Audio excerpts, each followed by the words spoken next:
go live on YouTube. He said I think he might be live on another channel. So, um, that's not what he told me, but it's okay.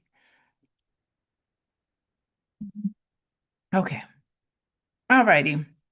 So there we go. So he's there and we will get started because I got a lot to say today about about our topic today. So, okay, I want to welcome everybody to the book club. I want to talk to you guys about all of the things. Hold on, let me silence my phone so I don't get these dings.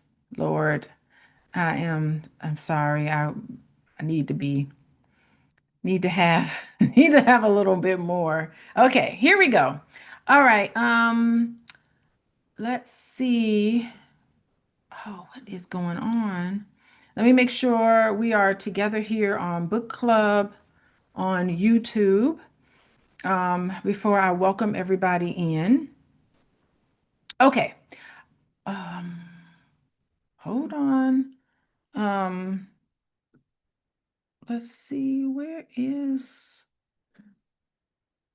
um just a second. Okay. So we have everybody here on YouTube. Welcome everybody on YouTube. I just want to put in the information on YouTube. Hold on. Yes. I want to welcome everybody on YouTube. I'm Dr. Alicia. Here's the information in the chat if you want to come in and if you want to join us live on um, if you want to join us live here in on Zoom, you could go to draliciabookclub.com and you get the Zoom link for everybody that's on YouTube. I want to say welcome to you. And then I would want to go on to back to the Zoom and say hello to everybody in the Zoom. Um, Let's see here. Okay. And I want to get started on our book. Okay. So here we go. We're getting started. I thought my husband was going to come in, but maybe he won't be able to come in right now, but it's okay. We will keep going. Our book is How to Be an Adult in Relationships. It's the 5 Keys to Mindful Loving. We finished this book last week. Last week. And right now we are starting on the epilogue because there's a lot of really great information in the epilogue, which is on page 265. I want to welcome everybody in the Zoom. Tell me how you're feeling. I feel really good because my school, Indiana University, beat out the Ohio State. So I had to brag to my husband about how his school got beat by my school. And I'm so proud of Indiana.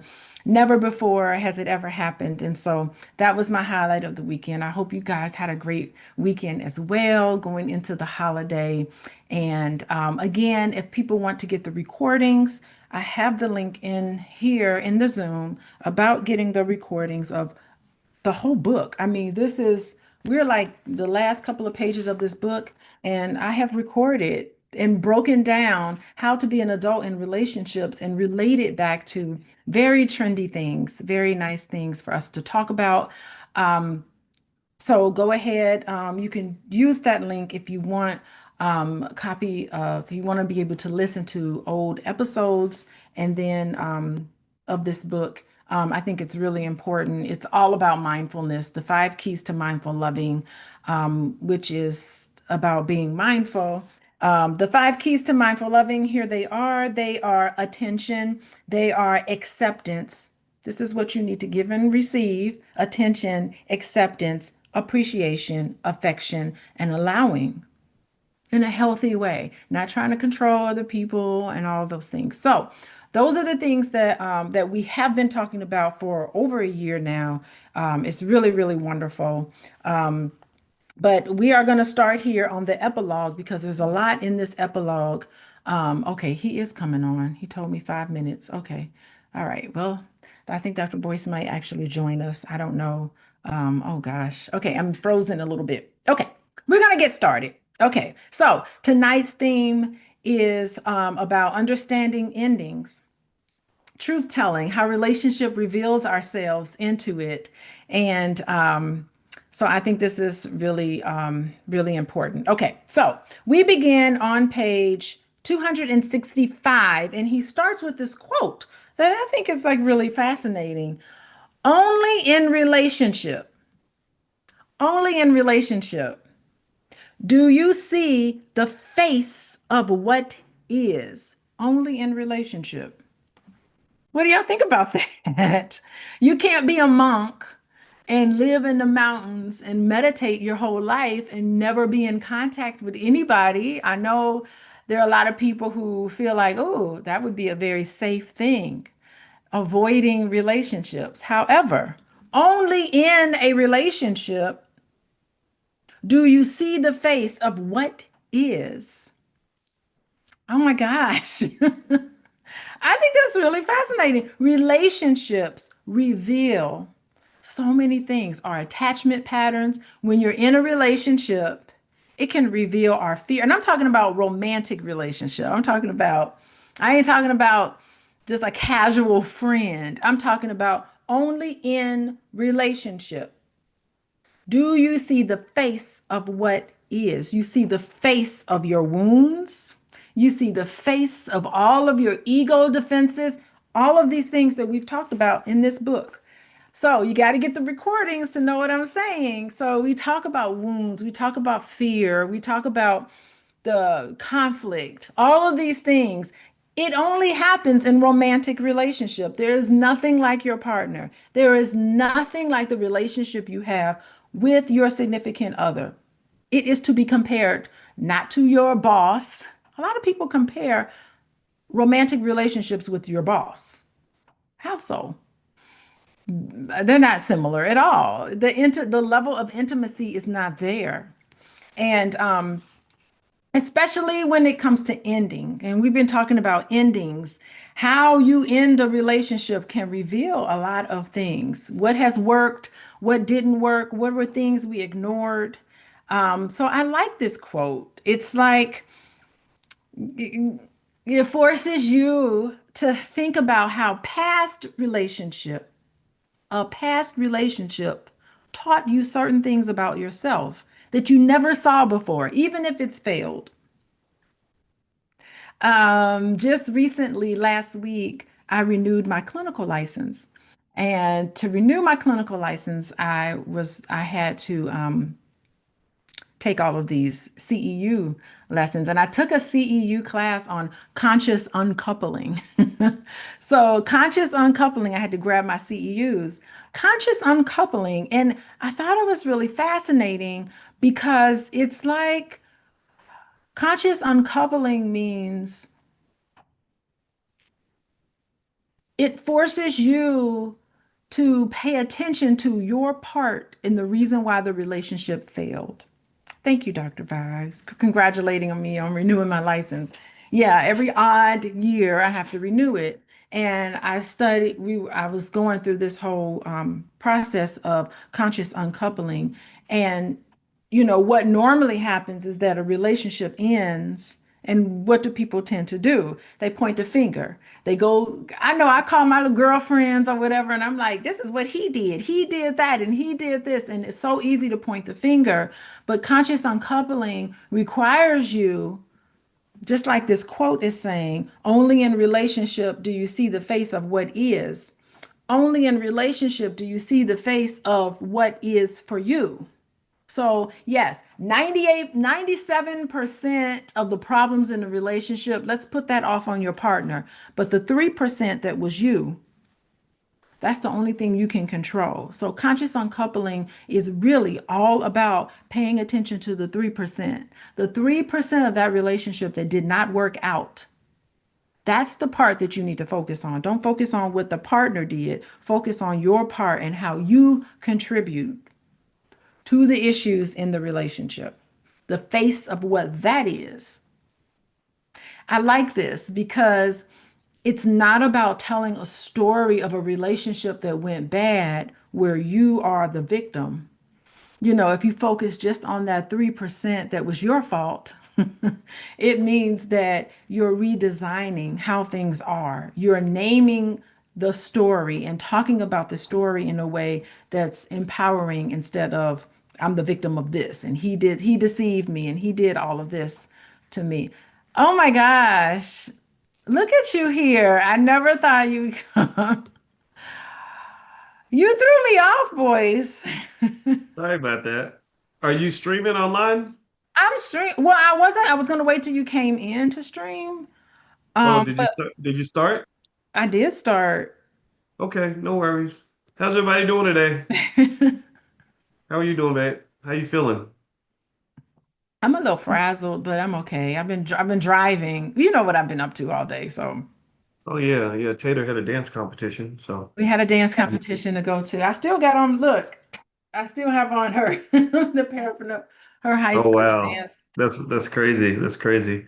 Hey everybody, Angela and Ann Booth and Arterio and Tina Mosley and Cheryl. Cheryl's note taker is here. Cassandra and Deborah Williams, Dr. Vibe, Dr. Monique Rogers. You got to bring in Dr. Vibe. We do need to bring him in. I really do. I need to send him the pen. I never even found the panelist link before. I was fumbling around, boys. Oh really? Okay. Looking, yeah, while I was live, looking for the panelist link. Okay, okay. So Dr. Looking like Vibe's a good man. He's not like Diddy. did you get to watch all of it? I watched 95% of it. Okay. Yeah, did he terrorize that lady? Not only that, and he not only terrorized Cassie, but he terrorized just about everybody. He did. Terror. That's more than I think it's just like it's not just abuse. It was terror. Terrorism. Yes, it really was. Great. I agree. Like it's Yeah, one. so Mhm. go ahead, babe. No, I mean it's one thing to have like situational violent episode. Like something happens and everybody temper gets up, and then there's one you kind of like hit each other and there's like an incident. That's why I don't want to minimize that. That's one thing. But to do what he did to another person, that's terror. Yes, it is. Yes, it is. It's well, the thing about it is I think Diddy, I don't think I've never thought Diddy was a good person. I've always my issue with Diddy had always been that I'm not a big fan of fast talking Negroes who do a lot of yapping but don't actually follow through. And I still remember years ago when the whole black community worshiped Diddy and he was telling everybody who to vote for and all this other stuff. I never, you can go back and look at things I said back then. I was like, no, I don't, I'm not co-signing, I'm not signing up for any of this because I know this. If you know the streets, if you've been out in the streets and you've dealt with different types of people, you know guys like that who do a lot of talking, but there's no action, no substance behind it. And I remember him, for example, I remember him tweeting, "Hey y'all, we're gonna go buy the Carolina Panthers," and everybody gave him all these likes and comments like, "Way to go, that's black excellence," and then you never heard anything from it because it's all about the substance, not the flash. Dr. Claude Anderson met with Diddy at his office because Diddy was, like a lot of rappers actually become fans of Powernomics. You've been there when rappers have Kanye West called me and Ice Cube called me because they all were intrigued with Powernomics. And he flew up to New York. He sat with him. Diddy made a bunch of promises and he didn't follow through. And Dr. Anderson asked me about him because he doesn't know about a lot of certain people. Like I had to explain to him who Tiffany Haddish was because Tiffany Haddish had flown with Charlemagne to his house. And I said, he said, is she famous? I said, yeah. I said, she's a big deal. I said, she's kind of like what Red Fox used to be. And he's like, oh, right. So he got that instantly, right? And so the thing was though that when it came to Diddy, he said, yeah, he said that he was going to do this and do that. I said, he ain't gonna do nothing. I said, so you got some people, and this is before all the controversy, before all this stuff was revealed. But I just said you have some people that have substance and some that have flash. And what you and I were talking about today with Diddy, and you got these interesting characters that in hip hop that I'm just thinking about right now. You've got Diddy, 50 Cent, who came and did the documentary, and then you've got guys like Kanye West and Ice Cube. Unfortunately, they're all connected. They're almost like a family tree. Like there's a lineage where you can connect different people in the gangster rap genre that all kind of come from the same culture and have marketed various levels of black male toxicity in their own way. Diddy is a bad guy, in my opinion, but he's not. an isolated thing. People want to make him out like he's in a vacuum. No, he's like the worst of the bad guys.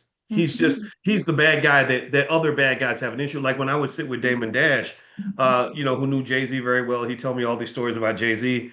And I remember Dame went to go meet with Diddy, and he sent me a video of the meeting. I don't think Diddy knew he was recording it, and Diddy's behavior was really erratic. And I was like, wow, this guy seems kind of crazy. I said, tell me about this. What's he like? And I remember Dame just kind of, I never seen Dame have any fear in his eyes, but I remember his reaction was, he said, man, I don't know what they got going on over at Bad Boy, but they got some dark shit going on. I remember him saying that, right? So I'm not saying that they're all bad guys. What I'm saying is that it's a culture, though, that tends to have a general agreement that women don't matter, that women are kind of this subspecies. Because and I hate having to say it like this, but even Ice Cube, who I don't consider to be nearly as problematic as a Diddy, Ice Cube actually got along with. Like, he and I connected on a lot of political issues and things like that. But if you remember the younger version of him that came out of this genre, one of his songs was called "A Bitch Is a Bitch." Mhm. And he would say things about women that were just horrible, things that I hope he wouldn't say now. Like I got to meet the more mature version of Ice Cube. I don't know how I would have fit in with the 20-year-old Ice Cube, right? And then when you talk about when you keep going deeper, and you remember our interaction with Kanye West, it was a problem. It was hard to talk to him, even though you and I know he needed a therapist. You're a good therapist. I would have loved to have said, "Here, why don't you just sit on the phone with my wife for a while?" And hopefully you won't steal my wife, because you got more money than I do. But I'm kidding, I'm joking. But I would have loved to have done that. But he was so far on another planet, so disconnected from reality that it was like not even fathomable that he would take advice from anyone about anything, right? Because what can happen in this industry, and this is what I'm seeing in the Diddy documentaries, I see a whole ecosystem, a whole culture that creates these godlike characters that are damn near worshipped by the black community that feel that they're above the law, that feel like anything goes. And And I'm happy it's about to be shut down. Shut it all that's the down. that's the thing, and that's I'm up to ready. us. I'm ready to shut it Well, down. it's up to us. The question is, how are we going to respond to the Diddy documentary? Do we look at this as like, oh wow, Diddy's a bad guy and Yes. 50 Cent's a good guy? No, No. I look at it as Diddy's a bad guy. 50 Cent is not as bad. He's his rival. But remember, right after you and I were talking about that, and I said, 50 Cent, I mean, remember, he made a song promoting sex trafficking. And I mentioned, I said, I don't know what you heard about me, but I'm a PIMP. A pimp is a sex trafficker. So I'm not saying he did Mhm. that on his own, but I'm saying you're promoting that culture of sex trafficking. And then Ja Rule, right after, as soon as almost like on cue, it's like almost like Ja Rule was listening to our conversation. I said 50 Cent's a guy who has these beefs with rivals. And when he has a rival, he takes down his rival. I said, Diddy's been his rival. I'm not saying he didn't do it for good altruistic reasons, but I think it was more so like, I see this thing that you're doing, right? Maybe you tried to have sex with me, and I'm not playing that stuff. But maybe we had an issue business wise. I'm gonna destroy you because I know where your bodies are buried. So immediately, as if on Good. cue, Take it Ja all Rule, down. Take it down. right, right, Let right, Ja Rule do the right, documentary. right. So then, right on cue, Ja Rule comes out and puts out a long post where he says, Let me go "Look at find all it. the." Where is it?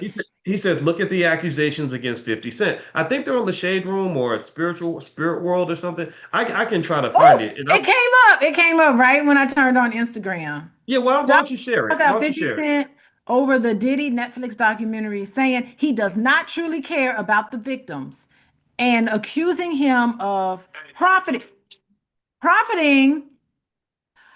off their trauma. He went on to challenge him to donate the profits to domestic violence charity if his concern is genuine. Yeah, yeah, donate it. Mm, Donate it if his concerns are genuine. And let me tell you right now, I just hung out with a whole room full of social workers yesterday, and domestic violence shelters are hurting right now. They are hurting. there There you are go. there's many, many, many children and mothers who have nothing, absolutely nothing. Not coat. This is Chicago, suburbs of Chicago. They don't have coats. They don't have anything that they need. Donate it to a domestic violence shelter. I love that idea. He really should. Mm-hmm. He really should donate it. And I mean, I think that like The problem is that, so much power is given to certain people with no accountability, no Hmm. accountability at all. And Hmm. they have been allowed to be able to circumvent, to pay their way out of it, to bully themselves out of it, to intimidate people. And eventually it will come back. And so if 50 Cent is going to be throwing mud out there, then he should be able to accept the mud. And if some of that stuff is true, now's the time for him to come clean. He should just Hmm. come clean and say, yeah, I did it. And I'm sorry. And here how this is how I'm gonna make amends. Because if not, karma is gonna come and it's gonna bite him in the butt. And it should. Well, well, I feel like in that culture, I think they set the men up to fail, in the sense that a lot of these guys got into this stuff when they were very young. Excuse me. Hmm. And a lot of them were, they're about my age, right? So a lot of guys like us were raised by father figures who came out of the 1970s, where there was an extensive glorification of movies like The Mac. Yeah, And yeah. I remember my father told me, he said, when I was in my 20s, every 20-some-year-old black man wanted to be just like the Mac, Black right? exploitation. I mean, they even named Yeah. it. Yeah, yeah. So Yeah. we're influenced by men who were influenced by Hollywood that, led us, when we were young to have a certain view of the world. And the music was really it was feeding the bad wolf. You have the good wolf and the bad wolf. It was feeding the bad wolf in black male culture. So if you go if you look at again Dame Dash, who I like Dame. He was great. He was cool to hang around, but it was tough because a lot of the guys just have this massive God complex, which makes them resistant to good advice, I think. Um, but he had a song. What was it? He had songs about hoes. I got hoes in every codes in every right. And then they had other songs, Big Pimp and Spending Cheese. So there's like a constant theme. Snoop Dogg went to the award show with Women on a Leash, if you remember that. He would bring a pimp with him to the award shows, Bishop Magic Don Juan, right? Everywhere he went, he would bring a pimp, a sex trafficker. So Diddy is an extreme version of, he is an extreme manifestation of bad culture. So it's almost like if you have a group of apples that are all born, just born in, coming off a bad tree, a damaged, toxic tree, and then you take the most toxic apple on the toxic tree, right? And so that's not the same as the freshest apple. Maybe there's some apple on that tree that actually is edible, but take the most poisonous apple on a toxic tree. That's what Diddy represents. But don't act like that like there ain't no tree. Don't act like there ain't no other apples, because then you're missing the point. And I think Well, that's what people are doing. They're looking at him in a vacuum, and it's like, no, no, no, this is a cultural issue, not just a Diddy issue. yeah, and I remember 50 Cent, when he first came out with that first album, and he had the son. Remember, he had his child. And they asked him in an interview, they said, would you let your son listen to your music? And he immediately said no. He said, no, I would never have my son listen to this. And Mm. I was so floored, like I was disgusted by 50 Cent. Now, this was a long time ago, but I knew enough to know back then that I was like, that's terrible. So he wants my child to listen to it and all the other kids to listen to it, but his own child can't listen to it. And I thought that was just disgusting. It just was awful. I didn't really care for him, after that. Well, After that whole, what hip hop says to me, babe, is it says there's nothing more dangerous than a really powerful victim. There's nothing more dangerous than a really powerful victim, because a really powerful victim is somebody who thinks that they're just a product of their environment and they can't do anything, but their environment really is a product of them, because they don't know the depths of their own power. So the black male is in many cases, in my view, taught very early that we're victims. That that, well, this is how they act because this is what they saw growing up. This is all they know. They don't have a lot of education. I had to deal with that. I heard a lot of excuses when I sat on the phone with Beyonce's road manager for 3 hours in 2012, saying, why are they putting this shit out? It's hurting our people. Like, why would you promote this stuff just because of the money? And I had an issue with BET, stuff like that. And I remember it was always just kind of like, well, this is all they know. And it's like, no, like if that's all you know, then you need to know more because you definitely need to at least know the power of your words and take responsibility for that. Like, stop saying like, well, it's up to the parents to make sure the kids don't listen to it. Okay, so you're denying accountability, but yet you're out here putting stuff on the airwaves about black that's going to influence black children in a certain way because they're looking up to you. White kids look at you as entertainment. Black kids look at you as a model of success. That's why Diddy was on the cover of magazines. When he became a billionaire. Look at the black billionaire, black excellence, y'all. You don't think millions of black kids are looking at that? They're smart. They look at examples of success and they emulate those things, right? So this is what. So the thing was, Diddy had this power and he used it to harm people because people kept feeding the beast. The community was feeding the beast by making him a role model over the smart doctors, lawyers. Like think about it. You got a guy like Dr. Ben Carson, one of the greatest surgeons on the entire planet. Black people make fun of him because he's a Republican. I don't give a damn if he's a Republican. I know I he do knows how make to fun work of him hard. because he's a Republican. Some of the stuff that he says, it's pretty damaging to Black people and It's pretty damaging, but disgusting. he's a And so Republican. he, as far as But I'm at the end of concerned, the he's day, no though, better than anybody yeah, but at the end of the day, else. I don't care what his political affiliation is. I want to know how he became a successful surgeon. So that if I'm a Democrat, if my child's a He's got the Democrat, movie out. I want my Democratic child to be like, look at this Republican. He's an asshole because he hangs out with Donald Trump. But let's pay attention to how he became powerful and educated. And My because kid, I want you to be the the Democratic kids have version of Ben watched the Carson. movie. We watched the movie, was it with Cuba Gooding Jr. in it? But yeah, I mean, let me just, I want to talk, I don't want to get into politics with you boys because we are never going to agree to that. I am a Well, social worker. but So the I thing is just that, want to start but with I want that. you to I'm a understand social is that, worker and I have to but here's advocate for my what I want to people. say to you is that we don't have to agree. Okay, I don't care if we agree. I just want you to know, I don't care if we agree. You are passionate about politics. I'm I not. am Don't get, because the I'm passionate about personal the is black political for community. me and it's I entrenched get in it, who I am. I get it. But But I want to, I'm never gonna look up to a Diddy more than I look up to a Dr. Ben Carson, even if he's a Republican. And I think because Dr. Ben Carson had a single mother in the projects who pushed her son to get an education, and he became very successful. That's what my mother said to me. My mother never once mentioned, "Oh, by the way, he's a Republican. That's why you really should like him." She never said that. She said, "Look at this example." But you have so many parents that would look at Diddy and say, "Oh, that's a black billionaire. Be like that," and that's damaging to our people.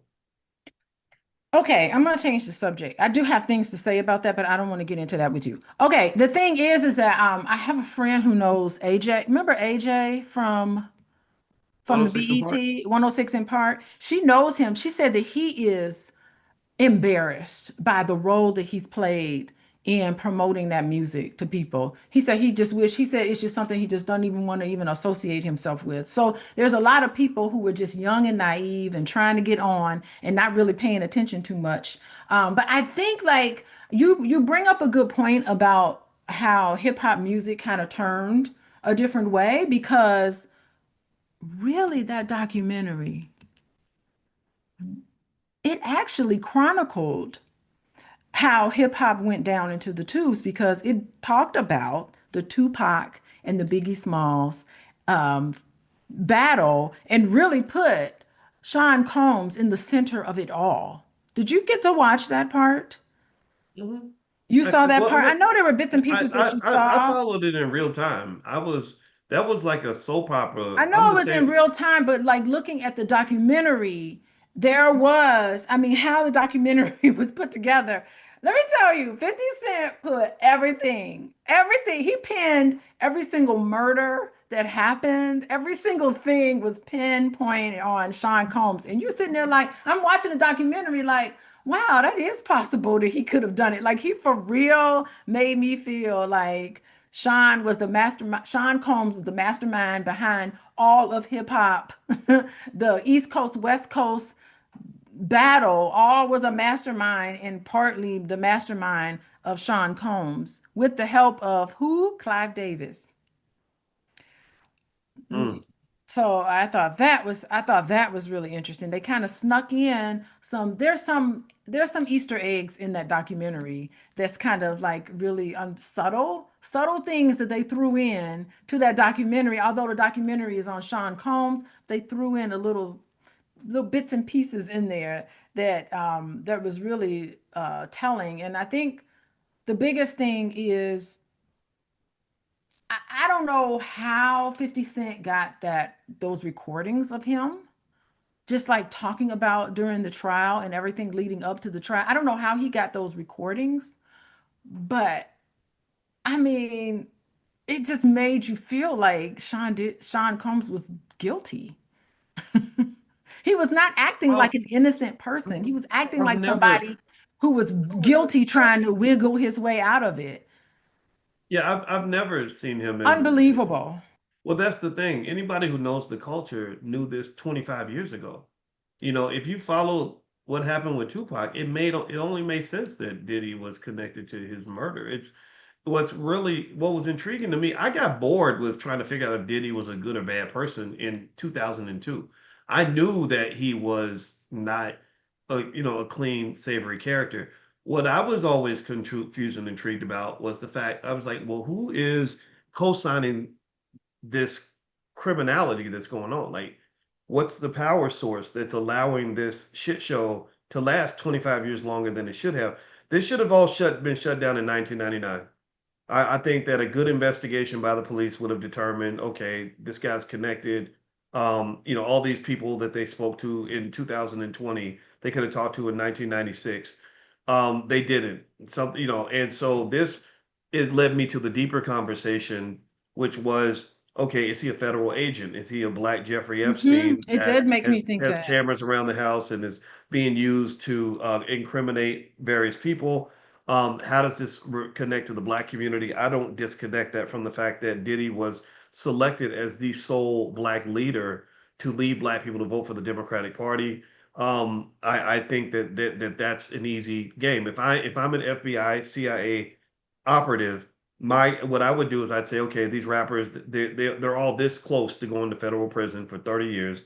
I get them in a room and say, hey, we will give you immunity. We're not going to mess with you, but you got to play ball. You got to do what we need you to do, right? It's easy. The cops do it all the time. My dad was a cop for a long time. This is what they would do, right? So what happens is, and the CIA has done this with the mafia for a very long time. That's how all the drugs got in the black community and all that. Remember, Freeway Ricky Ross talked about how he said, I got these years in prison, but my Colombian connect that was bringing in $1 billion worth of drugs every year, he got 18 months, right? So there's always this game being played at a bigger level. So I think Diddy was. I think the really interesting question about Diddy is not, was he bad to women? Did he possibly assault somebody? Well, yeah, he probably did. He was a drug addict, and he was he was high. He was high and drunk on his power. And he was not a good person. Did he exploit people? Yeah, probably. But my bigger question would be, why was it allowed to go on for so long Yeah, before wow. anybody did Yeah. anything? And why now? Like, why suddenly it's like, oh, we're so outraged about this. This is to me the critical thinking that I wish more people would do, but people don't do that. They just say, oh, he's a bad person. I had no idea. But you've been cheering for this guy for I don't know how many years.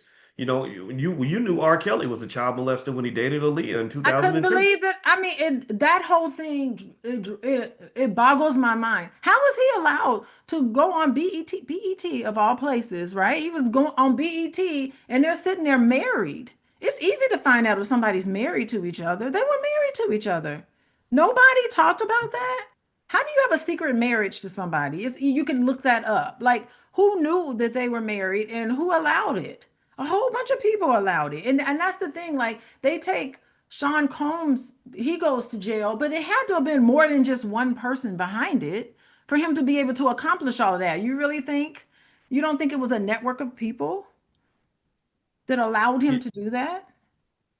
Yeah, I think it was definitely a network, right? And I think and that's the part of the question isn't going to get answered. It's similar to the simple vilification of Bill Cosby and the vilification of R. Kelly, vilification of Diddy.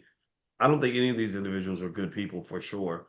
But what's it's so hilarious and sad about it is that people don't understand there's a systematic element to this. There's a cultural element to this. Just like when Whitney Houston died from a drug overdose, um, people just saw this as one incident.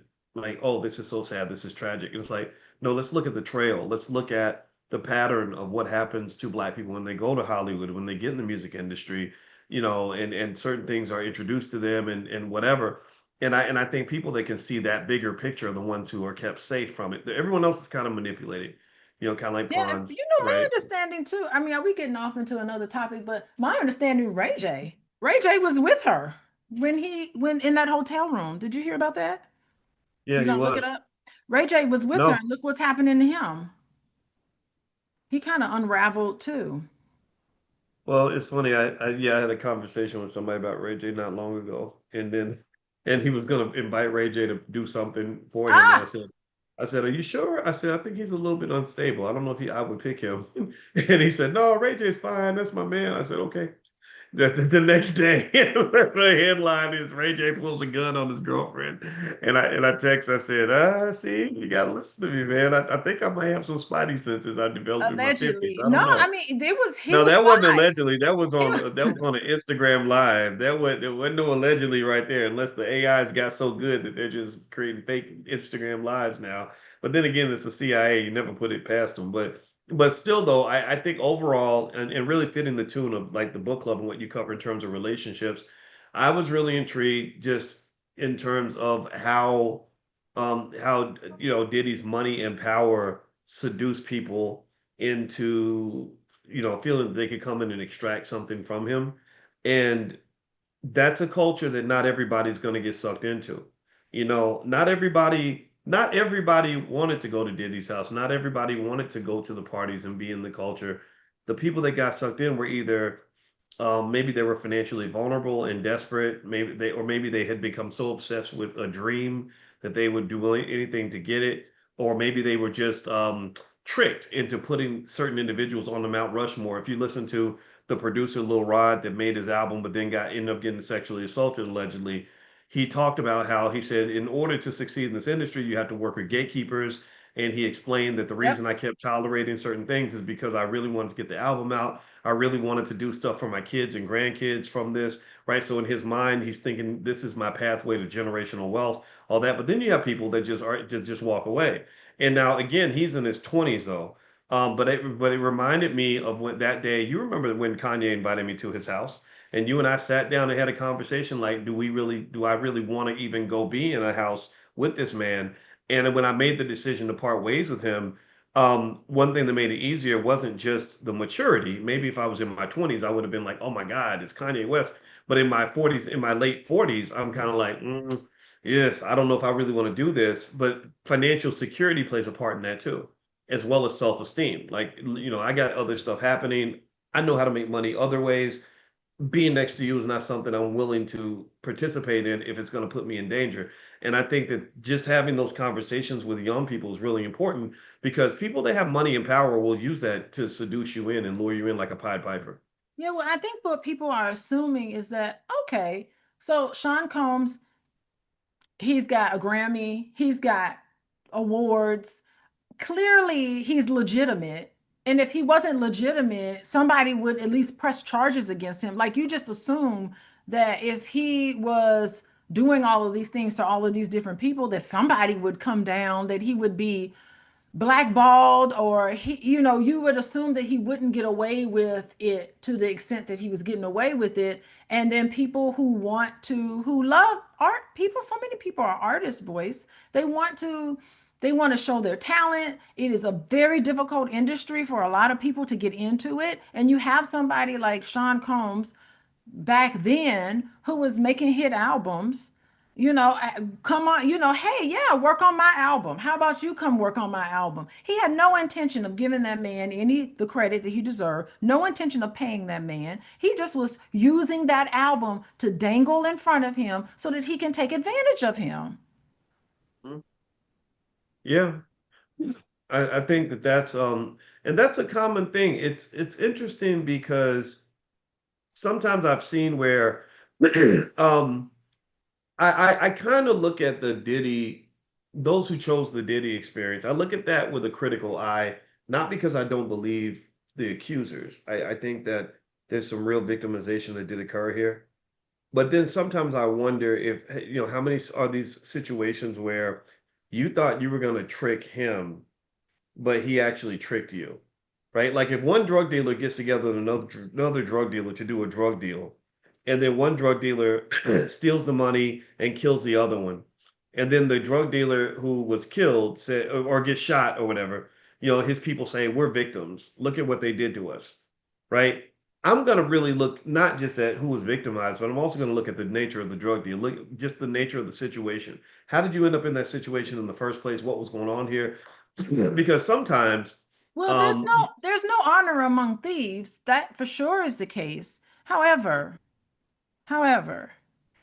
if you are a music producer and someone with a big name like Sean Combs says, I'm looking for someone to produce my next album, you're like, okay, fine, let's go into the studio, let's get it done, let's do all these things. Like that, no honor among thieves, that's one scenario. But in this scenario, he was just looking to offer his talent in terms of producing his album, not all this other extra stuff he did not sign up for. And then he was feeding him. He kept saying to him, I don't know if you saw this part, but he kept saying, oh yeah, I'm gonna come out with this album and you're gonna get a Grammy and it's gonna be all this. What you gonna do? He kept talking about these things, but nothing ever came of it.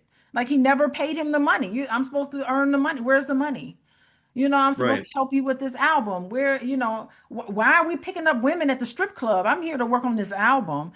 Why am I waking Mhm. up sore, Right. being So there was drugged? He clearly didn't sign up for that. something that was done that Yeah. wasn't appropriate for sure, right? I mean, especially when you get into the whole, drugging people and assaulting people. I mean, that's way out of bounds. I And I mean, he think was it's he was selling this guy wolf tickets. He was saying, "Oh yeah, yeah, you're gonna be a right. big producer like me. You're gonna have the house right next to me because we're gonna make all this Mhm. money together." And blah blah blah blah blah.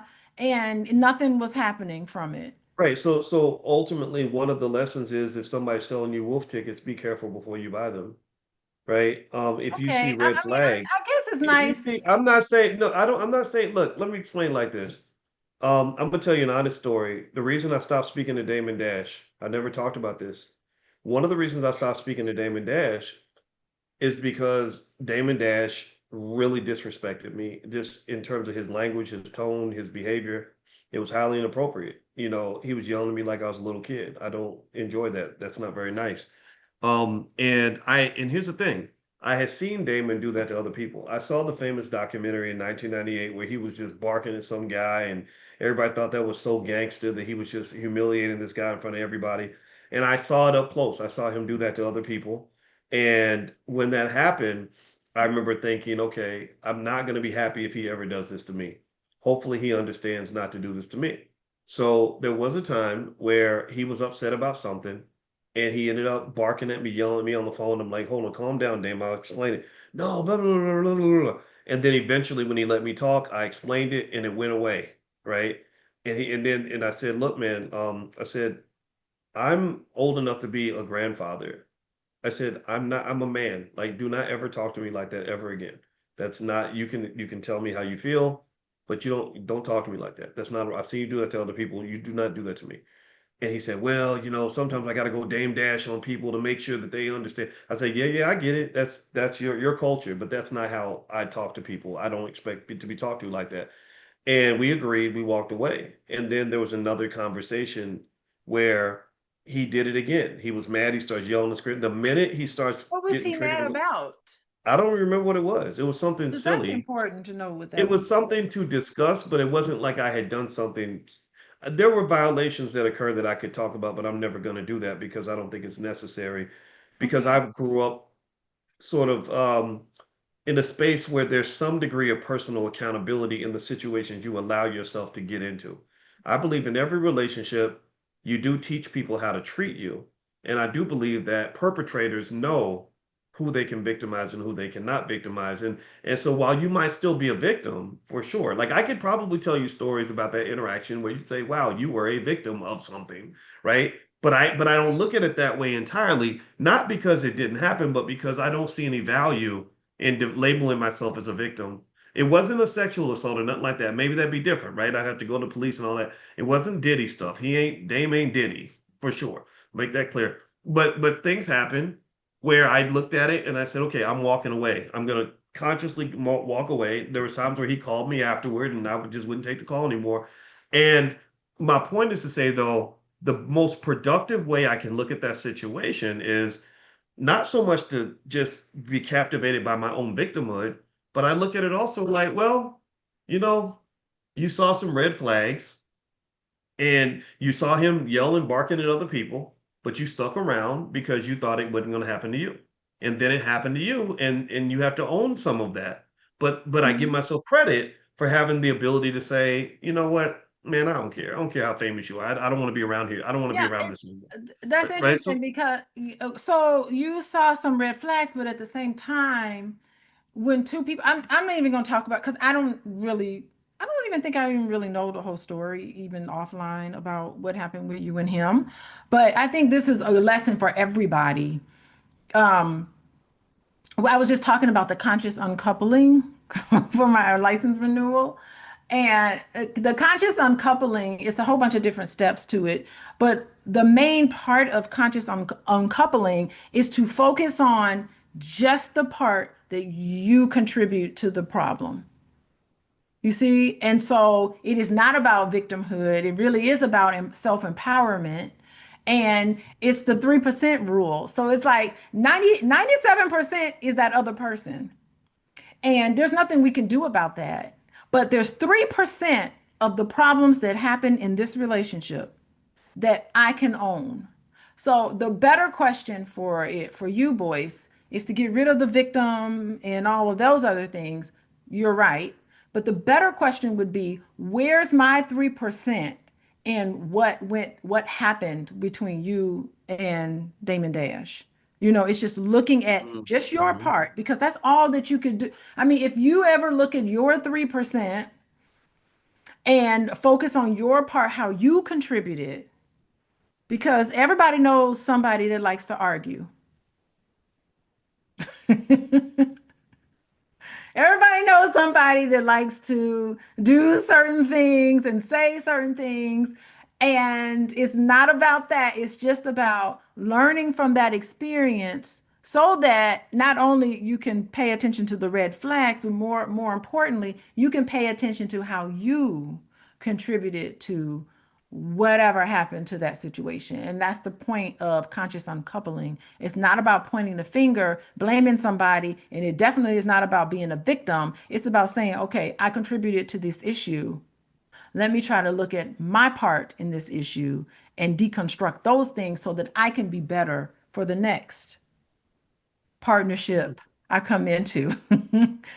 Well, It's not about that might be something worth, considering for sure. Because I admit through the years I haven't been able to really figure out exactly what I did to him that would justify that kind of response, there right? had to have But been something. but I do know that I made decisions to stick over. I do know that I did notice red flags, and sometimes we see red flags and we don't pay attention. So when I think about anybody who was impacted by Diddy, my speculation is that some people saw horrifically bad red flags and they ignored it because they felt the good would outweigh the bad.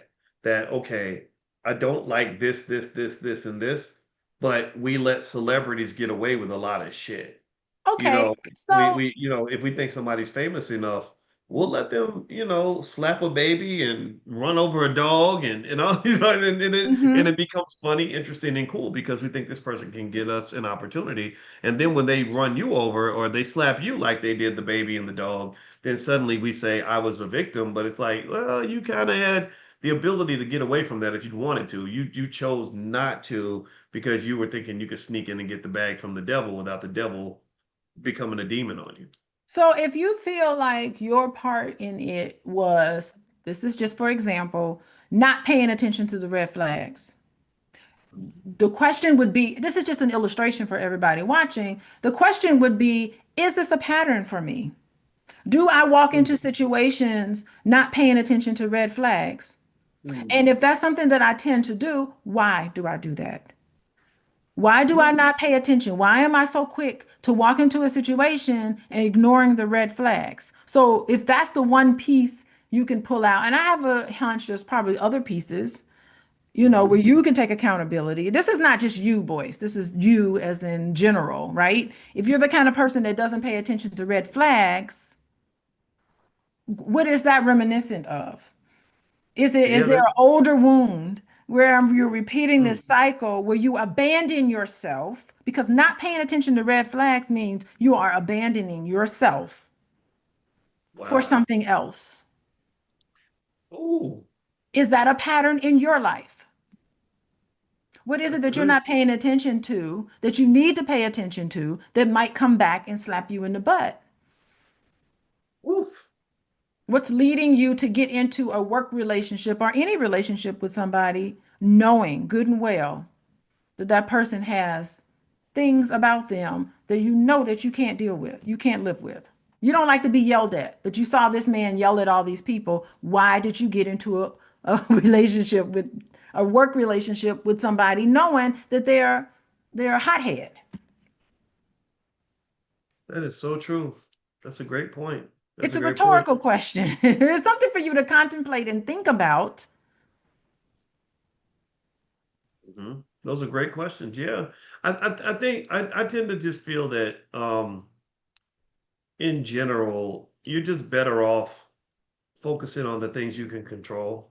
You know, Mhm. I think it's very Mhm. frustrating to sit around and just be angry at other people and Exactly. what they did or what they didn't do. I mean, that's exhausting and it's not very productive, I say let's just own the part that you can own and fix the part you can fix and Mhm. make it the best that you can make it, and so well, so even going back to just since we were talking about the whole Diddy thing, I kind of feel like um that sort of predatory behavior is most likely to occur when you're dealing with when you have confident, powerful people dealing with unconfident, powerless people or desperate people.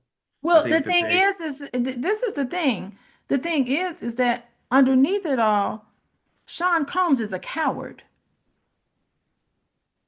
Because a confident, a true confident person would not need to exercise control over another person, would not need to intimidate another person, would not need to be so focused on what Tupac's doing and how many albums he's created. You can't even pay attention to Tupac because you're focused on your job and what you need to do. And maybe perhaps he needed to hone in on his own skill because another part of that documentary was that he wasn't that talented. Yeah, he wasn't. And maybe I deep down inside, he felt that he wasn't good enough. Who knows what happened in his household? I hated his music. It was terrible. I couldn't understand. And this is true, everybody. Boyce did not like his music, and I loved his music. I fell for it. I loved all of it. Hey, be now, boys. Come Now on. We that love okay, that I give I, song. I give him credit on that. That was a good one. He had a couple of good ones. I'm not gonna But say it everything makes was me bad. re-question, it makes me question all of it. Like how much of it was him and how much of it was just he's just probably took somebody's stuff and put his name on it.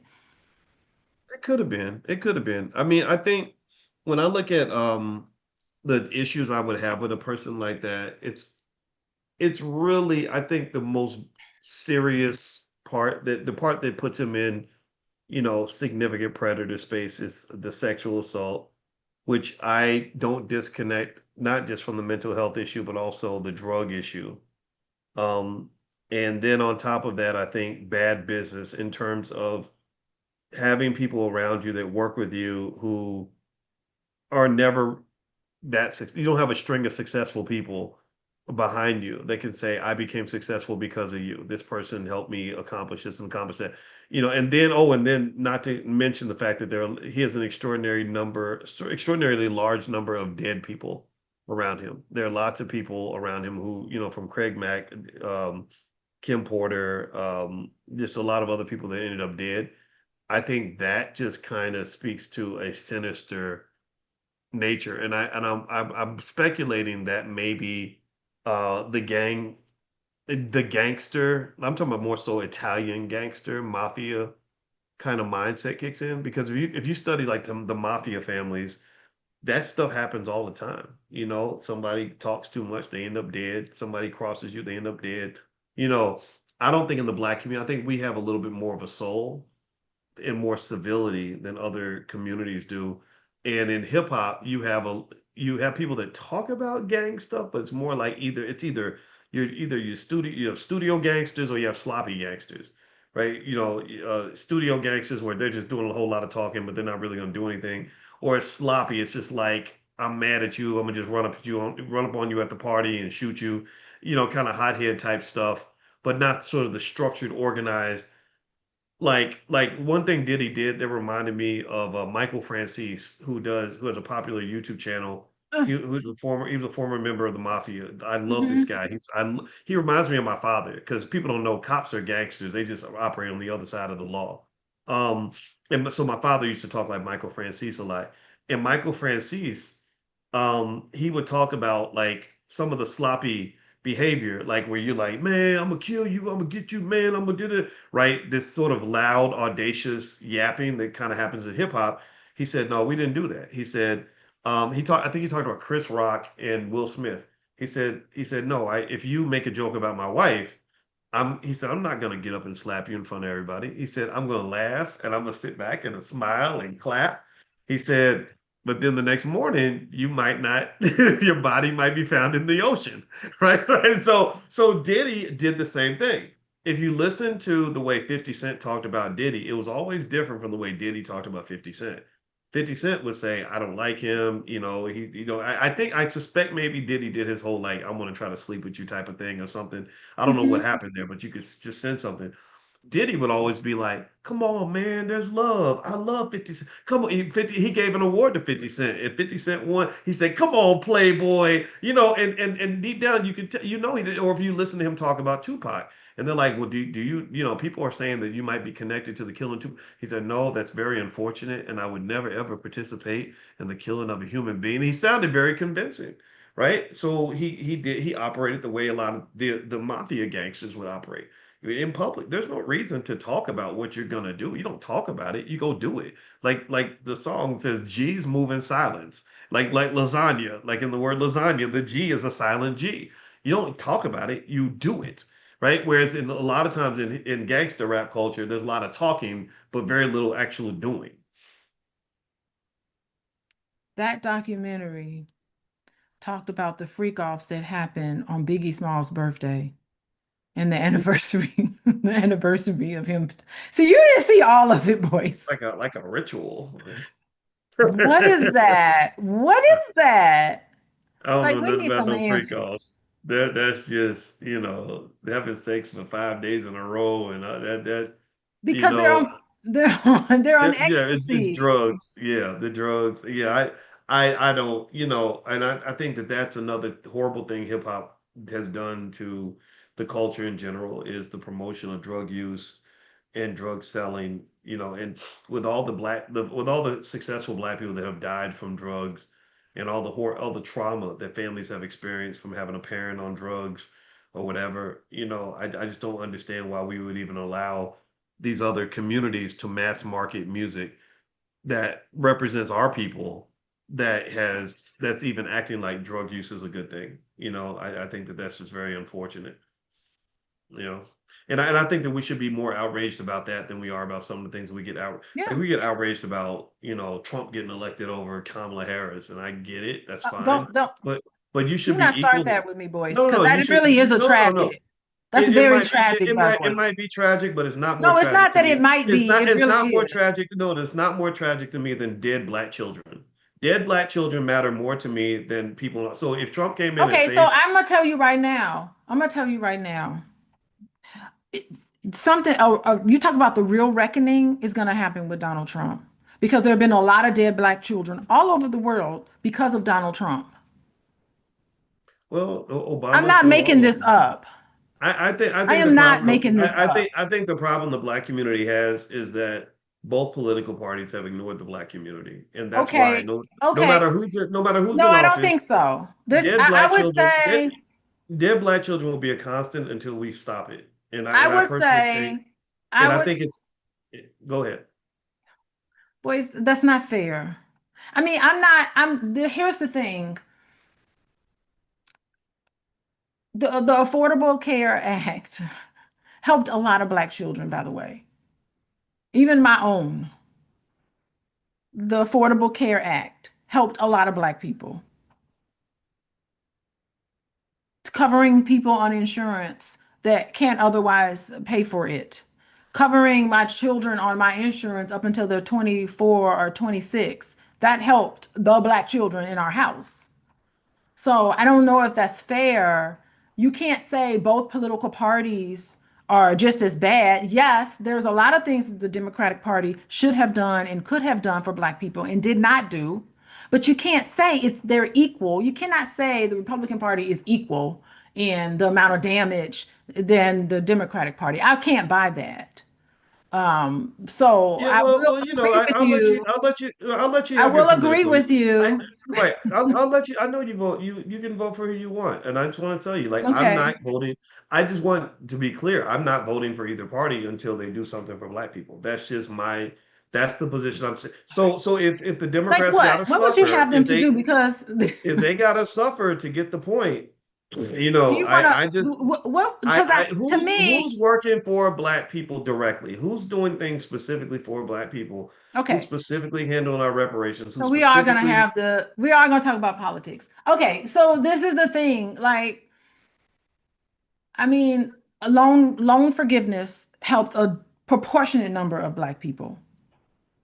Loan forgiveness. It's not the Black loan forgiveness. It's a universal approach, but it also helps a lot of Black people to have loan forgiveness because me and you have sat here right here on this here YouTube channel, right here in this here Zoom, and talked about how student loan debt is really terrible, specifically, particularly with Black people. So if we get rid of student loan, which it's swinging more on the progressive side of policy, that would help.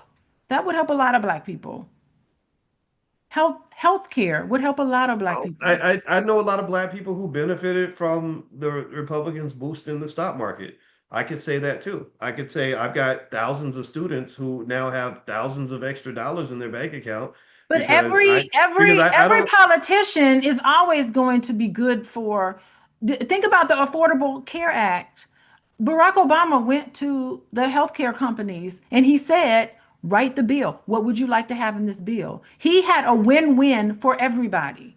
I think the problem is that we just have a win for people who have disposable income to put into the stock market, which I think is beautiful. But at the same time, my health insurance just went up by four.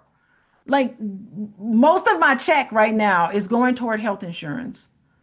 Yeah, I can and pay my mortgage, I but would there's say if so I'm gonna many have other people who can't okay, pay their mortgage, I'm gonna boys. go ahead and go and let you have your book club because if I'm gonna There's have so a many people that can't pay their if I'm mortgage. gonna raise my blood pressure having a debate, a heated debate over a topic, I'd rather debate over something that has to do with something that's closer to home. I'm Okay. not. Well, this I is don't. close to home to The me. Democrat Republican debate. It's the Crips and the Bloods. It ain't never It's gonna come to not the me. Crips and the Bloods. I know where I know how this works. It's all a money thing. They're all working for different billionaires. It's getting the government contracts. It's the billionaires that put people in office and I'm not saying that these things Okay, can't matter here's the to people. thing. The I Affordable think Care people can Act I think people can benefited fight a lot about of it. people, not Go just ahead. corporations. The Affordable Care Act, it benefited a lot of people. But I'm a social worker and I was The in on the Affordable Care whole Act was thing. I don't disagree with you. I'm saying that the government can't afford the Affordable Care Act, nor can it afford many of the initiatives What are you Republicans want to talking spend money. about? It can't. They Here was can't the problem. afford to cut Here was my taxes. let me give you my problem with the Affordable Care Act, and it's not. I'm not blaming Obama at all. I'm just saying this is the jacked up system you're in. The reason the Affordable Care Act really is harmful to the country. Not to say that it's not the best thing available. It's harmful because what happened in my view was they were like, how do we come up with something a better healthcare system that also ensures that healthcare companies are going to keep on making their profits. So the healthcare companies, that's why he had to go to them to write the bill, is because Exactly. they're right. You got Yes. the drug dealers guarding the police station. You're talking to the dope dealers and saying, how do we have better police officers? And they'll say, okay, well, they can deliver my crack to the front porch. No more crack dealers get arrested, right? So in my view, the problem is with the Affordable Care Act is it's super expensive because what's happened is the government is subsidizing the corporations. Boys, There, the government has it's just plenty like of money for no, this. They no, it does cut. not. No, Yes, no, it no, no. does. They would have had plenty of money. Hold on, I gotta jump Hey, in. I'm a money Hold on, guy. I'm Don't forget. Don't allowing you forget. to talk. I'm the You've money been guy. talking quite a bit. I But just want to jump in and say that is 37 not trillion in true. debt, 37 trillion in debt is not sustainable. They what Boys, that the is yes, the reason why is because expensive tax cuts have been happening. People are not paying their fair share. right. Expensive. It's expensive. It's And the same expensive. the right, the And that is billionaires not who the case. right, My the business, hold on, my billionaires that private, I put just want to Democrats say, in no, no, no. office, I want to the put in here. billionaires that put Democrats in office are getting the same tax breaks as the billionaires that are putting Republicans in office. No, And they're not. the thing they Boys, that's have in not a common, factual thing. the thing You that they can't have make in this up in common, your head. You can't the thing repeat they what Republicans I'm say and sorry, make it man. up I in your don't. head. I'm telling you, go back to Citizens United. The Citizens United decision doomed America. The Citizens United decision that allowed basically money and corporations to be treated like people killed democracy. Capitalism has Yes, it did overwhelmed kill democracy. DeMarcus. It did kill Like it. It helped to kill it. But the thing is, boys, I it's just like want to, the Affordable Care Act helped to keep my business because they the put mental Affordable health Care Act. services. But They put mental health. don't you They but put, come on, Alicia. You I can't just, use yourself as an example here because I we can afford can. health care. I absolutely can't. You and I are rich people. We can afford health care. I'm talking So about my business. your My business, business. My, hold on babe. So just a second. you're telling me you would be out of business if you had to pay your own health care. I'm talking about my business as a therapist, Boyce Watkins. If you Oh, would just got it. Okay. listen, Okay. now I'm I sorry. I'm understand why sorry. you I was apologize. arguing with, now I understand why you was arguing because you don't listen well. Okay. If you listen to what I'm saying, is that young people now can receive therapy because of the Affordable Care Act. A whole lot of people were not able to get therapeutic psychotherapy. We're not able to get psychotherapy because they weren't covered. They didn't have the health insurance. Extending that health insurance made it possible for a lot of 20-year-olds and young people who were struggling, and a lot of people are struggling with mental health issues. They are now able to come into my practice and get treated and get the type of treatment that they have because of the Affordable Care Act. I can go on and on about this because I study these things as a social worker. And I'm sorry, I don't want more money in my pocket because there are people who are struggling even worse. I'm not going to sit and say I only care about myself. I'm not going to care just about what's in my household. I care about other people too, boys. I care about Well, remember, making sure people I have care about safety other nets, people making too. sure people have And access to. but just remember, you can't put me off the I care about other people bus, right? Because every a lot of what I do is out of concern for other people. And one of the things that's been proven without a doubt is that Democrats and Republicans, neither party has ever improved black wealth. Black families do not have more like better education, better wealth, opportunity under any of either of the major parties. And so, in my view, the neglect of black people, what it says is that your two choices are Democrat or Republican. I don't think either choice has really been all that beneficial. We sat there, we elected Obama, we were happy about it. He had a beautiful family, but there was a lot of disappointment there. And I It think was that a lot of, there was a lot of I disappointment, think he played a very big role in getting but Trump there was a elected lot of because where he came through. if he had been as aggressive as Donald Trump and fulfilling his promises to his base, if he had done the things that he said he was going to do, and black He folks walked did. away saying, "Man, this guy said he was going to deliver, and he delivered," then when the Republicans came along, they would have said, "No, thank you, we're not interested." A lot of black people I know, they switched parties or they stopped supporting the Democrats because they said, "Wow, we got what we wanted, and we still didn't get the results we were looking for. We still didn't get, Well, something that represented the I think transformation we we need were to get seeking." into I think we need to get into facts, okay? Because the thing is that you're right. Barack Obama did drop the ball on black people in a lot of different ways. However, in a lot of ways, I can tell you're not listening to me. I'm I can tell listening. you're on your phone and you're not listening. And this is why we have these issues. There have been a lot of ways in which Black people have done very well under Barack Obama.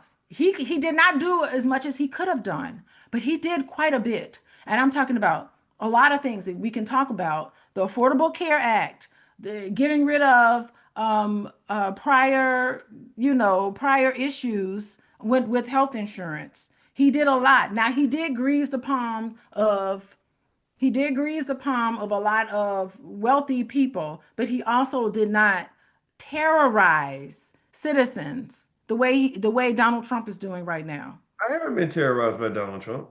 I What did you? not say Boyce Watkins. I said terrorized citizens, individuals that I know, that I've spoken to. So we got to get off that Well, bus. yeah, I mean, you do know that Obama deported probably 5 times more people than Exactly. Trump I did, wasn't happy right? about that. There's a So, lot of things I wasn't happy with how Barack Obama deported people. I wasn't happy how he still did. He did a lot of bombing. And me and you have talked about this to a large extent. We have talked about how Barack Obama was not squeaky clean. But I'm not going to sit here and say that he's just as bad as the Republican Party. They have done no, so much more I don't stuff. say it I'm like not going to that. sit here I and would say just that. say it as I don't care enough about the difference to spend my time advocating for one party over the other because I've never seen I'm either not. party make a difference for black people. I just haven't seen that. I mean now if there was a party that could say black wealth under our watch went up by 30%, or something, then that would make sense to me. Or black children, now get a great education because of our party, that would make sense to me. Or black people own schools now because of our party. But I don't see that enough. And so that tells me that the best way is not route A or route B, is to get off and go down a dirt road on the side and find your own path. What I dirt think, road I, are you saying that I, we I should? think, Are you saying we should live off the grid or something? What are you no, proposing? I'm saying that we should look This at is what the Asian, politics. It I affects all think of that we us. should do what the Asian and the Jewish communities do.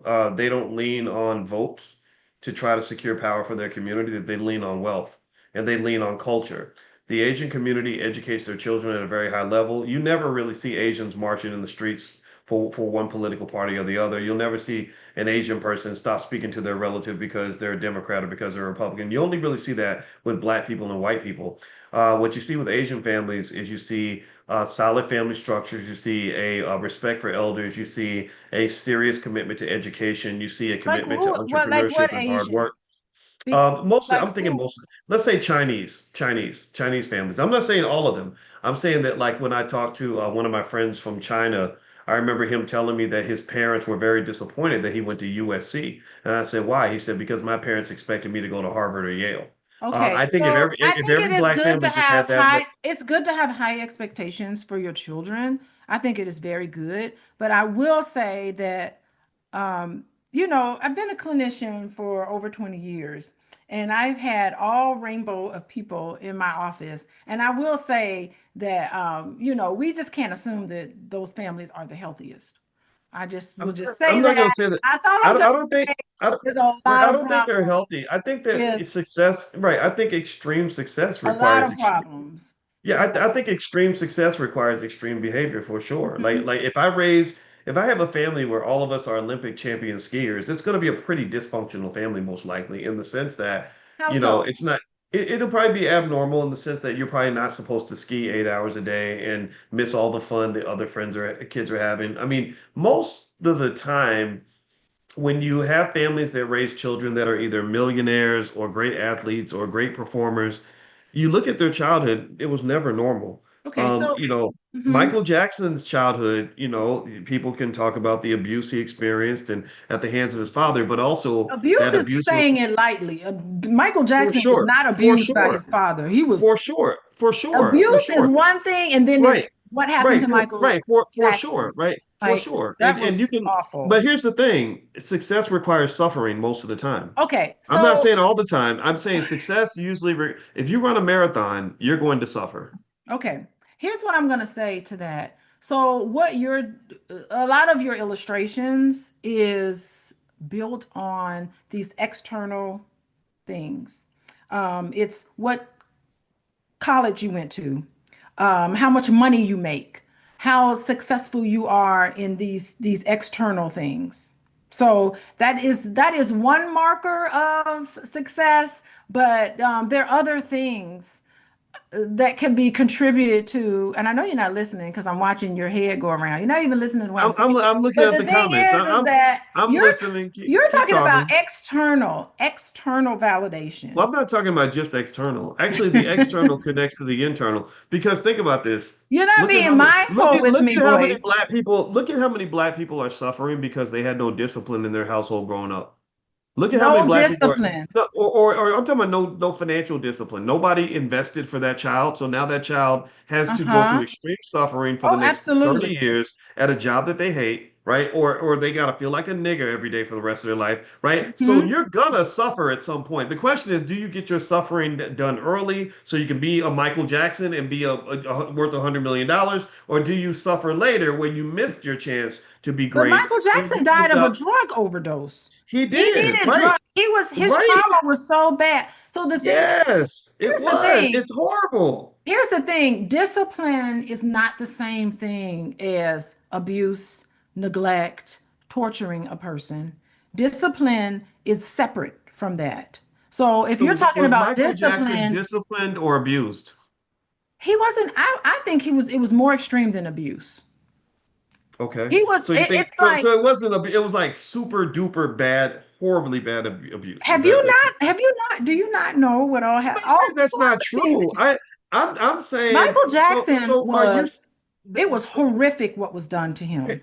so my question is, do you think Michael Jackson Okay, so let's say you took Joe out of the picture. Let's say Michael got raised with Catherine and a very nice man who said, "Hey, if you want to sing, you can, but you don't have to." And Michael never becomes Michael Jackson. He becomes a plumber or something, or he gets a job as, as he works at Applebee's or something. I don't know.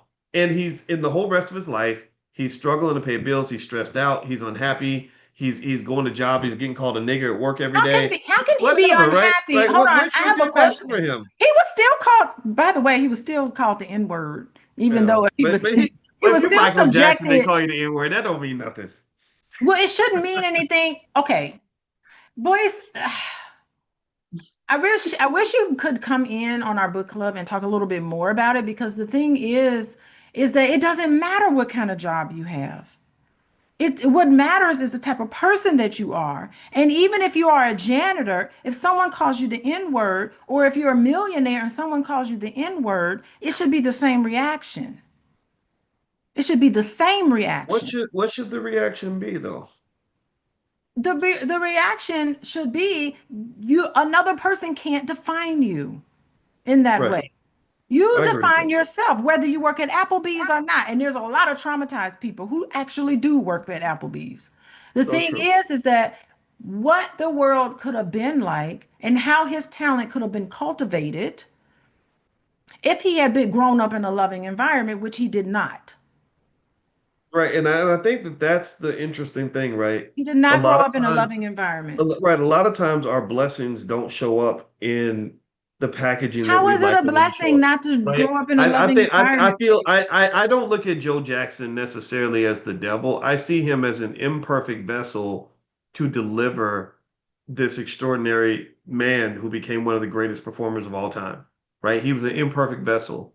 And I think that the vilification of Joe Jackson to some extent also, if Joe Jackson was a white man, I don't think you ever would have heard any of that story. I think that because if you look at the stories of people like Judy Garland and you look at the things Judy Garland had to go through to be Judy Garland and just some of the others, I think that certain things got overlooked because of the whiteness factor. So That's I'm not here always to say, possible, right, I'm but not here that to still say Joe, doesn't make it okay. It doesn't or make you, it okay to it abuse doesn't make it somebody. okay. It doesn't make it okay, but I think that there has to be a careful examination of what a healthy childhood looks like actually Well, there because has been. We already know what a healthy well childhood looks like. I know what the researchers say, but sometimes No, researchers end up it's not about research. This is practice. We already know what a healthy childhood, what are you doing? We already know what a healthy childhood looks like.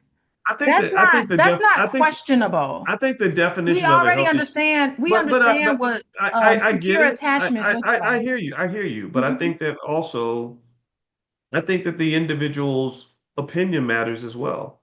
Like if you ask me, did I have a healthy childhood? I could point to things I went through that were really hard that I don't would want to lead get into diagnosing you I get it. boys. I get it. But listen. I can talk about things that affect me to this day.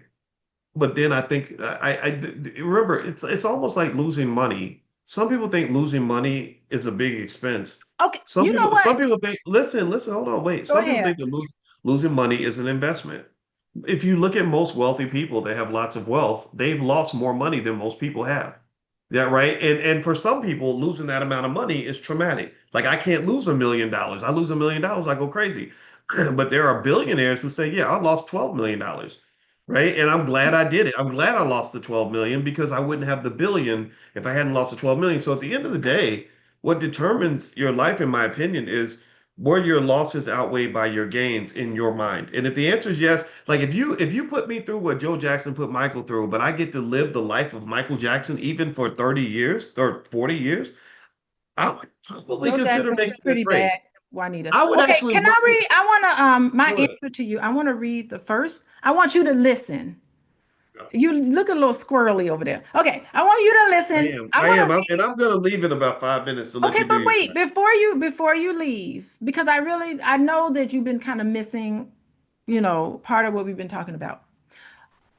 I want you to listen to this one paragraph, and I want you to tell me what you think about it.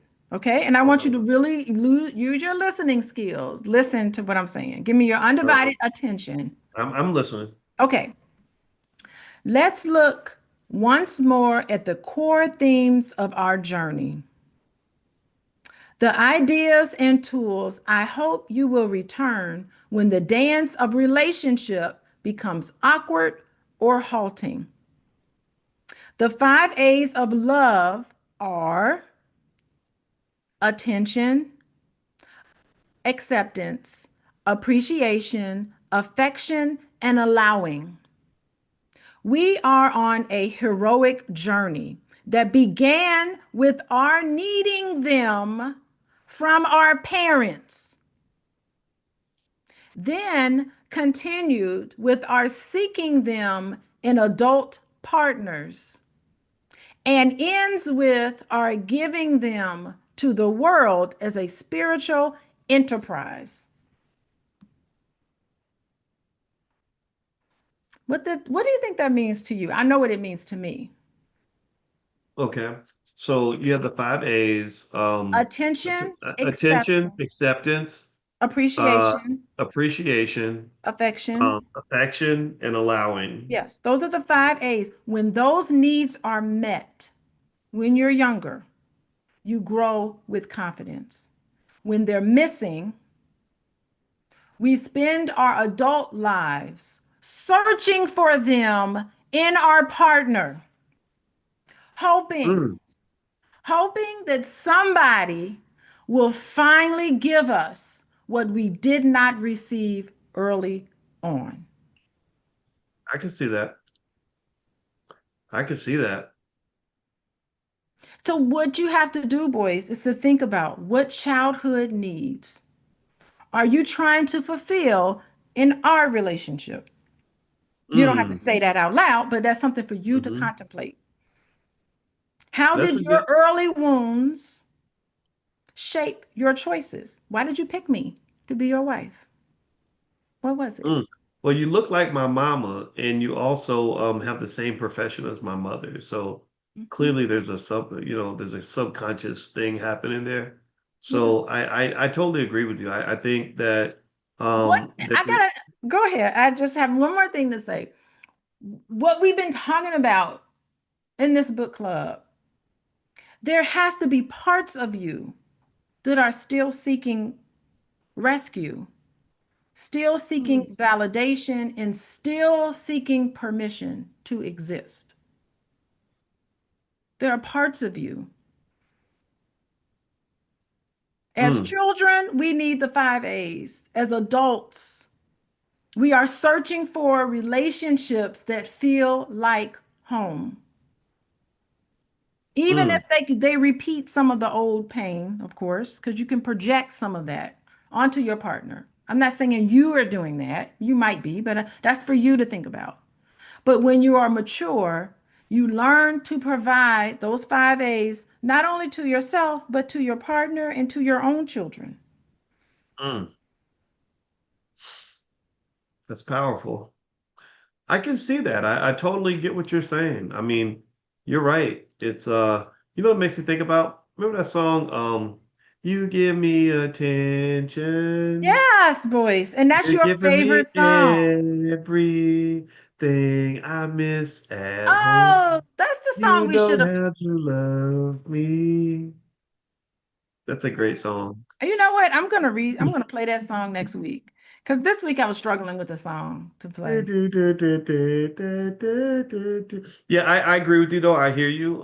Yeah, most of the research I've done, which isn't nearly as much as you, it pretty much says that when you have that deficiency with your opposite sex parent, you can end up seeking to fulfill that through your relationships, It's your which, mother. Did you know that? yes.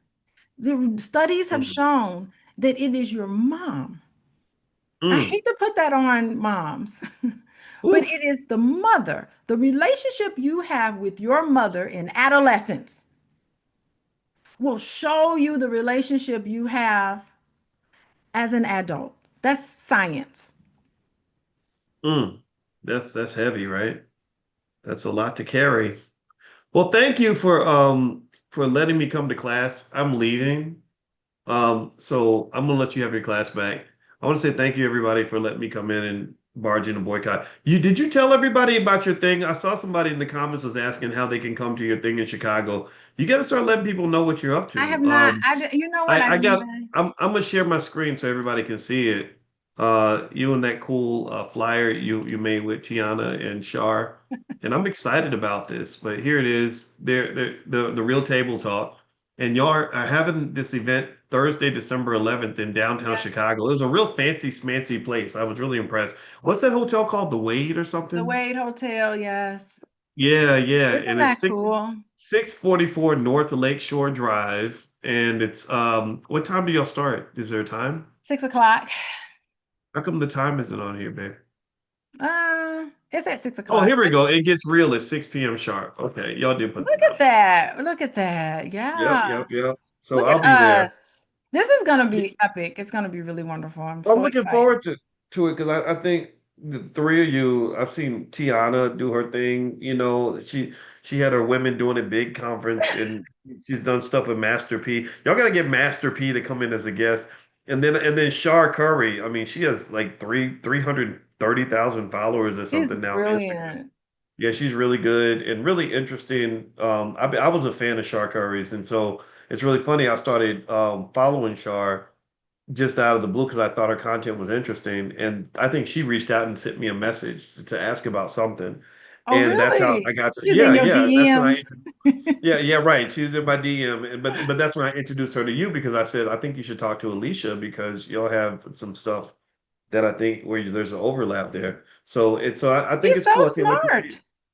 Yeah, yeah. So anyway, yeah. So if you live near Chicago and you want to come out, it's totally free. And so Are you going to I'll be there, be boys? yeah, I'll be there. I'll be there. I got Jamal Green. I reached out to him. He's running Oh, for mayor of Chicago. He's going to bring Jamal all Green his is coming? Is he an Chicago independent? friends. Is he running Um, independent? I don't know what party Jamal actually represents. He I'm strikes gonna me ask as an him. independent. I think he's independent, but he's great. He came to the convention. He got on my radar because he went to Chase Bank and said, "You are taking money out of the black community. You're not giving anything back." And he forced Chase Bank to invest $1 billion in the black community. He was That is shutting down the so bank. good. I like Yeah, Jamal Green. I was on, did you see? I left a comment on his page, so I didn't did know if you? did you see it? That's okay. I did leave a No, comment on there because I was like, I think I'm a little more optimistic than you are, Jamal, because he was like, it's okay. everything is terrible, everything is bad. And I'm like, yeah, it is pretty terrible and bad, but I'm a little more optimistic. So I think Well, I've I shed my think optimism. freedom of expression is what Oh America's all yeah. about, I right? like him. He is really, he's great. I would love for him to be there. Yeah, yeah, he's coming. He wants to support, so I told him about it. So anyway, have a good night, everybody, and I'll see you later, babe. Thank you for having me. All right, see y'all later. It was nice Bye. fighting with you boys. Yeah, I know, right? It wasn't nice fighting with you, ma'am. See you later. Have a good night. I'll talk to you tonight. Bye bye. Bye. I'm sorry, y'all. I can't. I can't. Okay. All right. So I read let's get through.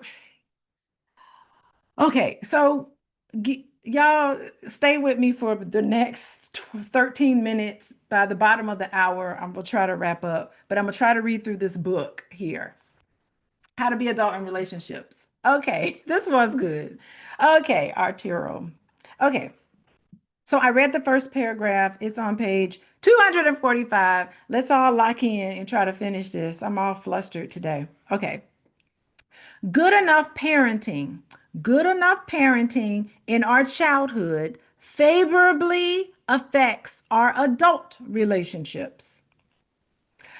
Childhood may negatively affect our adult relationships if it left us with feelings of loss or neglect. But those can be grieved and let go of. The holes childhood left in us can even become portals to character and compassion. And I see that in Boyce a lot. He has a lot of character, a lot of compassion in how he treats other people, I think. Okay. We can meet our adult challenges by addressing, processing, and resolving our issues. We can meet our spiritual challenges through the practice of mindfulness and loving kindness. We can make both psychological and spiritual advances best when we are ready to lose face. When we are ready to lose face. Do y'all remember that episode? Oh gosh. When we are ready to lose face, the inflated ego, fear, attachment, control, and entitlement. That was chapter 6. I think that was chapter 6 when we talked about the ego. Let me see. Let me look in here. 4, 5. What chapter was the ego? It's not 6. Yeah, I think it was 6. No, wait. Chapter 7. Chapter 7 talked all about face and the ego, fear, attachment, control, and entitlement. I'm going to put this in the chat. So if anybody wants to get the recordings, you can get the recordings. Um, you can get the recordings there. Okay. All right. The face. Okay. Um, All right. So next, this happens through a combination of our effort and a gift of grace. When we let go of saving face, fear, attachment, control, and entitlement, when we let go of that, we gain the knack of loving our partner and our world.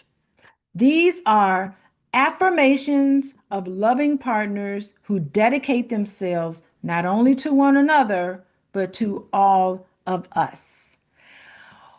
So, ego, remember when we talked about the ego? I think this is important because losing face, you got to think about what the ego is trying to protect in you.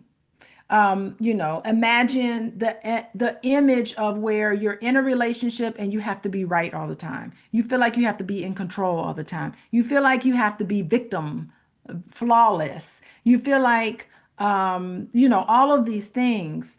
Instead of attaching ourselves to these sort of labels, which mean we have to let go of the ego. So we got to let go of the need to be right. We have to let go of the need to win. We have to let go of the need to be the good person. Sometimes you do make mistakes. So, sometimes we cling to fear because we cling to our attachment over to people. We cling to our control. We think we are entitled because we're in a relationship with somebody that the world has to bend to our story. And so that can become problematic. So that's something for us to think about. And this is a reflection that he wants you to think about. Okay, let's start. Page 266. We believe in the abundant possibility in each of us to bring love into the world. We want to reconcile with those who hurt us and help our friends reconcile with each other. We are hurt if they are feuding. We also look for ways to mend breaks in relationships, looking for ways. We care about a good outcome, not about who receives credit for it. That's the ego. We care about the effectiveness of our cooperation, not the kudos we might garner individually. Our power is not individual, it is relative. We prefer leadership over dominance. If others share this preference, then our status depends on our ability to receive conflict and see a new vision or serve others creatively. We do not abandon others. We don't abandon others. If they seem inadequate, unintelligent, or insensitive, we only have more room in our hearts for them. We notice more tolerance within ourselves and more incentives to offer our time and services to protect them rather than malign them. We relate to pain. We do not stand in judgment of it. We keep others in our circle of love, even if they are, what does they say? Scared, disliked, or fail us. We do not look down on those who act irresponsibly or deleteriously. We feel compassion for those who are so caught up in ego or addiction, like Sean Combs. We feel compassion for him. That doesn't mean he gets away with what he's done, but we still have compassion for him. Um, or addiction, that they lose their reason and jeopardize their happiness. They are broken and, oh, they are brothers and sisters, not inferiors. We look for ways to support their recovery and share information with them. We do not give up on others or ourselves. To think, to think they or we will never change is a form of despair, a choice that cancels possibilities and closes us to unexpected miracles. We dare to preserve with a subservient faith in life and people. Our heart practice does not emerge from moralism and rules, but from an inalienable loving kindness. I've been reading that book about loving kindness, by the way. Thank you, Jen, for the book. We are born with it, and we learn its ways by practice. Loving kindness, heart, and action is a generous inclination, a genuine caring, a capacity to be touched by others' needs and sufferings. We hold an abiding commitment to serve others while not claiming to have answers to life's dilemmas and contradictions. The best response comes from action, not from intellect. For example, we may hear this question: if love rules the world, why do children starve? Our answer is simply: we feed hungry children. Why do so many good people die painful deaths? Becomes we work with the dying. In other words, we find the meaning of our life by living it. When we realize our abiding and intense interconnectedness with everyone and everything, love is our only possible response. Our every thought, word, and deed lends to and exudes compassion no matter what. Shakespeare. He's quoting Shakespeare today. Okay. So, what is he saying about Shakespeare? He says Shakespeare describes this process in King Lear. A most poor man made tame to fortune's blows. A most poor man made tame to fortune's blows, who by the art of known and feeling sorrows am pregnant to good pity. Am pregnant to good pity.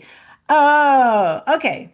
So King Lear says, the most poor man made tame to fortune blows, who, by art of the known and feeling sorrows, am pregnant to good pity. I think what they're saying is that life suffering can humble a person. And I really do think that is related to Sean Combs. I mean, he's suffering in jail. Maybe that can humble him. Maybe it can make him it can soften his ego, you know? So sometimes things happen to you and it can soften you, it can humble you. That's what I think that's about. Um, I think that pain, when you acknowledge it and you integrate what's happened to you, it can awaken your heart. It can make you have compassion for other people. Somebody who, I think it would be nice when people do terrible things to other people. It would be really nice if they felt sorry for it and connect to the pain that they caused another person, because that will make them more capable of empathy, more capable of compassion, and have more clarity when it comes to morals. I'm just saying. So that's what Shakespeare said. We will not despair of love, but work toward it.